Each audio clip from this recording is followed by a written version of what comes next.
लग्नानंतर होईलच प्रेम भाग अंतिम. संध्याकाळी सगळे जेवणासाठी डायनिंग टेबलवर बसले होते. राज सोलारा घेऊन खाली आलेला होता.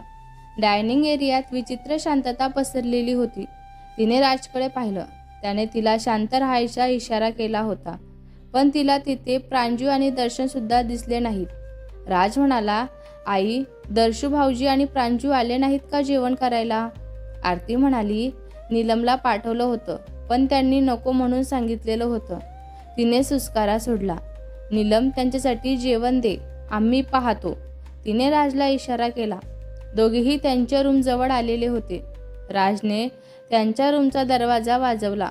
दर्शनने त्यांना आत येण्याचा इशारा केला होता. प्रांजू पाय पोटात घेऊन बेडवर बसली होती. स्वराला वाईटच वाटत होतं. स्वरा म्हणाली, प्रांजू, जेवायला आली नाहीस तू? चल ना, काहीतरी खाऊन घे ग तू, अशी उपाशी राहू नको. स्वराने तिच्या डोक्यांवरून हात फिरवत तिला विचारलं होतं. तिने डोळ्यात पाणी घेऊन स्वराकडे पाहिलं. प्रांजू तिला बिलगून हुंदके देत रडू लागली होती. स्वरा म्हणाली, शांत हो तू आधी, आम्ही आहोत ना.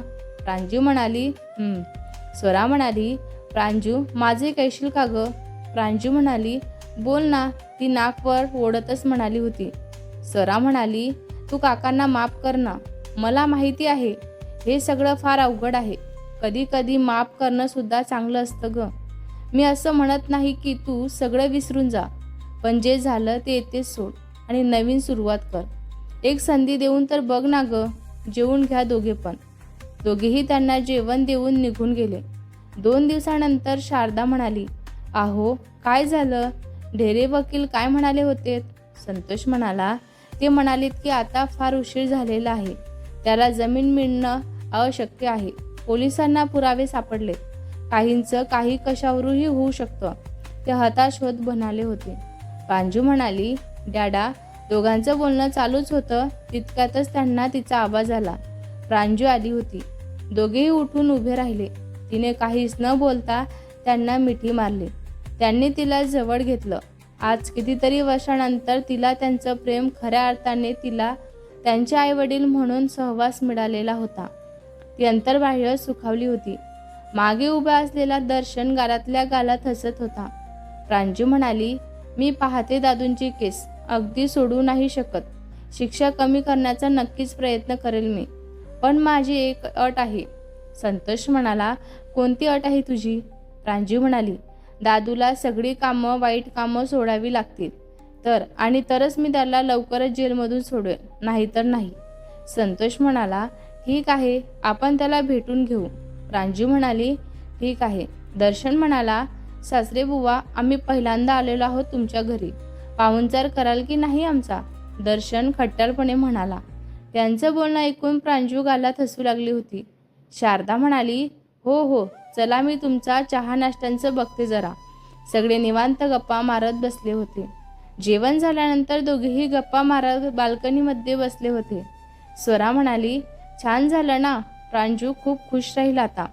राज म्हणाला, हो, सगळं छानच होईन आता, टेन्शन घ्यायची काहीच गरज नाही. स्वरा म्हणाली, हॉटेलचं काम कुठपर्यंत आलेलं आहे आपलं? राज म्हणाला, बऱ्यापैकी होत आलेलंच आहे. डिझाईन मॅनेजमेंट टीम तयार केलेलीच आहे. सगळं काम कंप्लीट झालं की ते त्यांचं काम सुरू करतीलच. तिने मान हलवली. दोघेही बराच वेळ डिस्कस करत होते.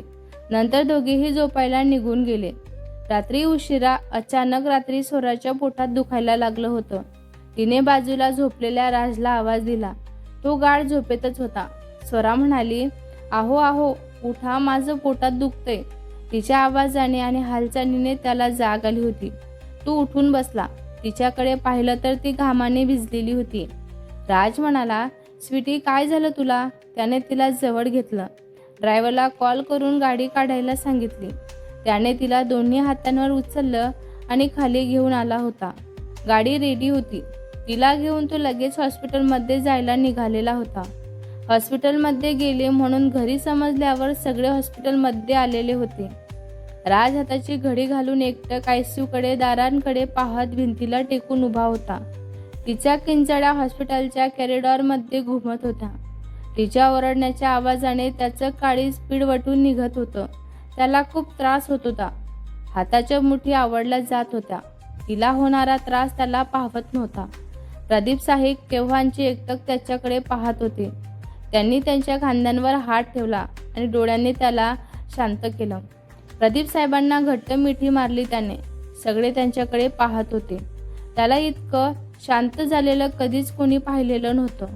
राज म्हणाला, डॅडा स्वीटी. हुंदका घशात अटकला होता त्याच्या. डोळ्यातून अश्रू उघडत होता त्याच्या. प्रदीपराव म्हणाले, शांत व्हा राज, सगळं काही ठीकच होईल. भाऊसाहेबांनी त्यांच्या पाठीवरून हात फिरवत म्हणाले होते. तो हुंकारला फक्त. तितक्यातच अचानक शांतता पसरली. काळजांचा ठोका चुकला त्यांच्या. त्याने ICUच्या दारांकडे पाहिलं तर लाईट बंद झालेला होता. तो आज जाणारच. तितक्यात बाळांच्या रडण्याचा आवाज आला. सगळ्यांच्या चेहऱ्यांवर हसू पसरलेलं होतं. सगळ्यांना खूप आनंद झालेला होता. आता त्याला जास्तच अस्वस्थ वाटू लागलेलं होतं. नैना बाहेर आली. तिच्या हातात दुपट्ट्यात गुंडाळलेल्या त्या कापसांच्या गोळ्याला पाहून हसू आणखीनच गर्द झालेलं होतं. राज एकटक पाहत होता. नैना म्हणाली, कॉंग्रॅच्युलेशन्स भाऊजी, तुम्ही बाबा झालेले आहात आणि तुम्हाला मुलगा झाला. त्यांनी हळूच त्याला आपल्या हातात घेतलं. ती पिल्लू टकमक त्याच्याकडे पाहत हसत होतं. अगदी त्याची झेरॉक्स कॉपीच होता तो. त्याच्या डोळ्यातून एक अश्रू त्याच्या चेहऱ्यांवर टपकला. तसं ते पिल्लू पुन्हा रडायला लागलं. त्याने हलवून त्याला शांत केलं. तेही आपल्या बाबांच्या कुशीसुद्धा शांत झालं. राज म्हणाला, स्वीटी. त्याने नैनाकडे पाहतच विचारलं, नॉर्मल डिलिव्हरी झालेली आहे आता? ती ठीक आहे, बेशुद्ध आहे आता. थोड्या वेळात शुद्धीवर नक्कीच येईल. त्याने बाळाला तिच्या हातात दिलं आणि तो ICUच्या रूममध्ये धावला. सगळे त्याच्याकडे पाहून हसू लागले होते. तो आत आला. ती बेडवर निश्चित पडलेली होती. राज म्हणाला, स्वीटी. त्याने हाक दिली. तो धावत तिच्या जवळ आला. तिच्या घामाजलेल्या कपड्यांवर हात फिरवला. दीर्घ ओठ टेकवले. तिच्या कपड्यांवर तिला तसंच मिठीत घेतलं त्याने. तिथे उपस्थित असलेले वॉर्ड बाय डोळ्यात पाणी घेऊन त्या दोघांकडे पाहत होते. कित्येक डिलिव्हरी केल्या होत्या त्यांनी, पण इतकं प्रेम करणारी जोडी त्यांनी पहिल्यांदाच पाहिलेली होती. आरती म्हणाली, सूनबाई द्या, पाहू द्या आम्हाला आमच्या नातवांचं तोंडसुद्धा. नैनाने त्या छोट्या पिल्लाला त्यांच्या आजींकडे दिलं. त्यांनी त्याला हातात घेत त्यांच्या चेहऱ्यांवरून हात फिरवला. शरद आणि दर्शनने सगळ्या हॉस्पिटलमध्ये पेढे आणि गिफ्ट्स वाटले होते. आनंद गगनात मावत नव्हता त्यांचा. भाऊसाहेब एकटक आपल्या आनंदी कुटुंबाकडे पाहत होते. या आनंदाचं कारण असलेली तीच होती. आपल्या प्रेमाच्या मिठी शांतपणे पडलेली होती. थोड्या वेळाने तिला स्पेशल रूममध्ये शिफ्ट केलं होतं. राज तिच्या जवळच बसून होता. तिच्या चेहऱ्याकडे एकटक पाहत बसलेला होता तो. ज्या गोष्टीचा त्याने कधी विचारही केलेला नव्हता, आज त्याच गोष्टी घडत होत्या. लग्नाचा विचारही केलेला नव्हता त्याने, आणि आज बाप झालेला होता तो. सगळं कुटुंब आनंदात न्हावून निघालेलं होतं त्यांचं. फक्त तिच्यामुळे, फक्त आणि फक्त तिच्यामुळं. तिला पाहून त्याला कविता आठवत होती. जीव गुंतला तुझ्या राणी, प्रथम क्षणी पाहता तुला, प्रेम पीत फुलली माझ्या या मनी. 12 दिवसानंतर आज ती तयारी होत होती. चिंतामणी कलरची पैठणी, त्यावर मॅचिंग ब्लाऊज घातलेलं होतं. पायाक नाजूक पैंजण, खूपच सुंदर दिसत होती ती. चेहऱ्यांवरचं हसू काही गेल्या कमी होतच नव्हतं. कारणही तसंच होतं. बारसं होतं आज त्यांच्या पिल्ल्यांचं. तिने एक नजर बेडवर झोपलेल्या तिच्या पिल्ल्यांकडे पाहिलं. हसू आणखीन गडद झालेलं होतं. किती पाहू आणि किती नको असं व्हायचं होतं तिला. तो दरवाजा उघडून आत आला आणि नजर थेट तिच्यावर गेली. अडखडला तिथेच थोडा वेळ. त्याच्या नजरेने क्षणात डाळिंबाची बाग फुलली तिच्या गालावर. त्याच्या नजरेचा ताप सहन न झाल्याने तिने तिची नजर खाली केली. तो हसला. हळुवार पावलं टाकत तिच्या समोर येऊन उभा राहिला होता. तिच्या नाजूक कमरेत हात घालून तिला स्वतःजवळ ओढून घेतलेलं होतं. स्वरा म्हणाली, अहो काय करताय तुम्ही? खाली वाट पाहत असतील आपले सगळेजण. त्याने डोळे बारीक करून त्याच्याकडे पाहिलेलं होतं. तिची हनवटी हळूच वर केली आणि तिच्या डोळ्यात आरपार पाहिलं. तिच्या डोळ्यात प्रेम दिसत होतं त्याला. प्रेम तिचं त्याच्यासाठी असलेलं होतं. फक्त त्याच्यासाठी असेल. त्याची रोखलेली नजर सहन होत नव्हती तिला. पोटात केव्हांचा फुलपाखरांचा गरबा सुरू झालेला होता. पण हा तिचा आगाऊ नवरा तिला काही सोडत नव्हता. शेवटी त्याच्या छातीत लाजून चेहरा लपवला तिने. त्याने हसून कवटाळलं तिला. बऱ्याच वेळाने तिने त्याला आवाज दिला. स्वरा म्हणाली, आहो, तू हुंकारला फक्त. स्वरा म्हणाली, जायचं आहे. त्याने तिचा चेहरा आपल्या ओंजळीत घेतला. कपाळांवर, गालांवर, कानांवर ओठ टेकवले. ओठांवर हलकेच ओठ टेकून बाजूला झाला होता. ती खुदकून हसली. तिला परत जवळ घेत तिच्या दोन्ही गालांच्या खड्यांवर ओठ टेकवले होते. ती लाजली. त्याने बाळाला हातात घेतलं आणि तिला घेऊन खाली आला होता. दोघे खाली येताच सगळ्यांच्या नजरा त्यांच्यावरच स्थिरावलेल्या होत्या. किती गोड दिसत होते ते दोघे एकमेकांसोबत आज. आणि त्यांच्या संसाराच्या वेलीवर उमललेलं फूल त्यांना खऱ्या अर्थाने पूर्णत्व देत होतं. भावनांनी त्या दोघांची दृष्ट काढली. स्वराच्या गालांवर प्रेमाने ओठ टेकवले. तिला आपल्या कुशीत घेतलं. किती जीव ओवाळून टाकू तिच्यावर असं त्यांना झालेलं होतं. जितेंद्र म्हणाला, आश्रमातल्या मुलांना गिफ्ट्स आणि मिठाई वाटा. जितेंद्रने तिच्यावरून पैसे ओवाळून वेदांतकडे देत सांगितलेले होते. त्याने हसून होकारमार्थिक मान हलवली. मोहिनीही आली होती तिच्या पिल्लांसोबत. 1 महिन्यापूर्वी त्यांना सुद्धा मुलगा झालेला होता. या दोन्ही बाळांच्या येण्याने दोन्ही घरात आनंदाची लाट पसरलेली होती. 5 सुवासिनींनी तिची ओटी भरली. बाळा सजवलेल्या पाळण्यात झोपवण्यात आलेलं होतं. ते छोटूसं पिल्लू आपल्या नटखट डोळ्यांनी सगळींकडे टकमक बघत होते. आरतीने पाळणा म्हणायला सुरुवात केली होती. पहिल्या दिवशी राजदरबारी आला. वंशाला असा क्षत्रिय बाळ शिवाजी, पहिल्या अवतारी जो बाळा, जो जो रे बाळा जो जो. पाळणा म्हणल्यानंतर सगळ्यांनी टाळ्या वाजायला सुरुवात केली. राजला बहीण नसल्याने आरुषीने बाळाच्या कानात त्यांचं नाव सांगितलं.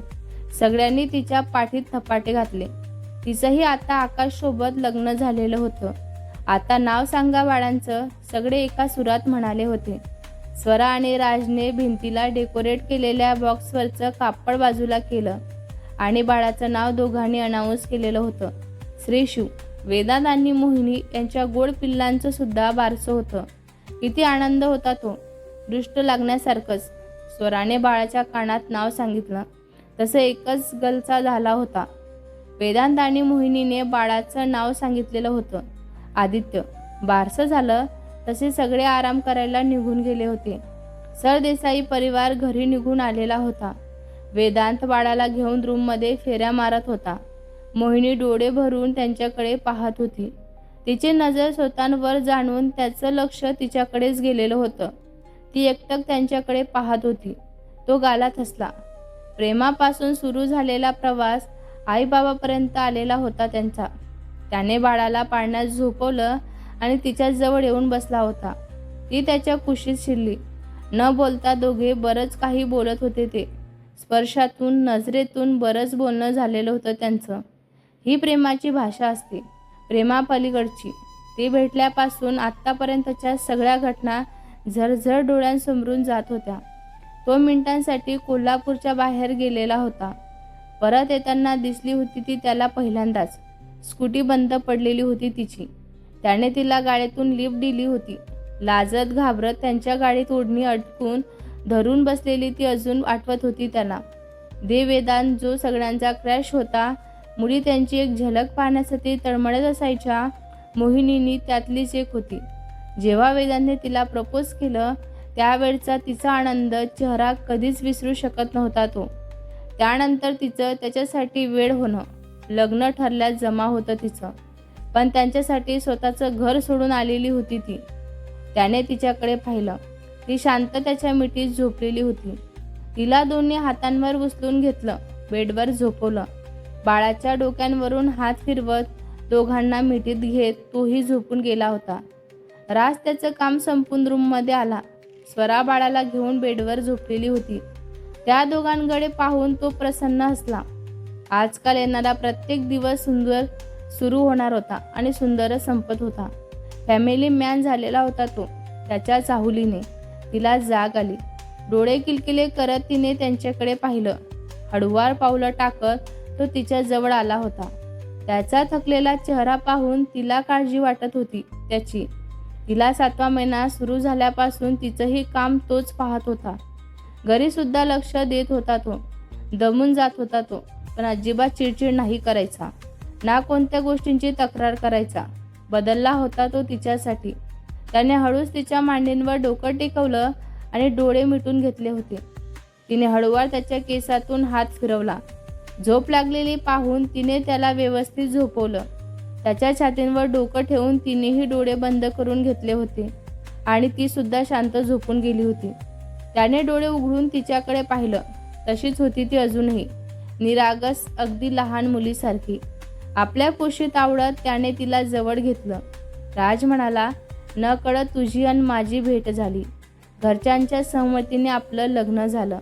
आयुष्याचं स्वप्न मी तुझ्या सोबतीने पाहिलं, हे तुला सांगायचं राहिलं. तुझ्या सोबतीने आयुष्य माझे, बायको आहे जगायचं तू माझ्यासाठी आणि मी तुझ्यासाठी. देवाकडे अजून काय मागायचं. जीवनाचा हा प्रवास अचानक सुरू झाला. मला आणि आपल्या कुटुंबाला सांभाळलंस. मोठ्या हिमतीने 7 जन्म जगायचं तुझ्या सोबतीने. त्यांचा संसार आता खऱ्या अर्थाने सुरू झालेला होता. ते खूप आनंदात होते. भेटूया पुढच्या कथामध्ये. ही कथा तुम्हाला कशी वाटली कमेंट करून नक्की सांगा. व्हिडिओ आवडल्यास लाईक करा, शेअर करा. नवीन असाल तर चॅनलला सबस्क्राईब करा. धन्यवाद.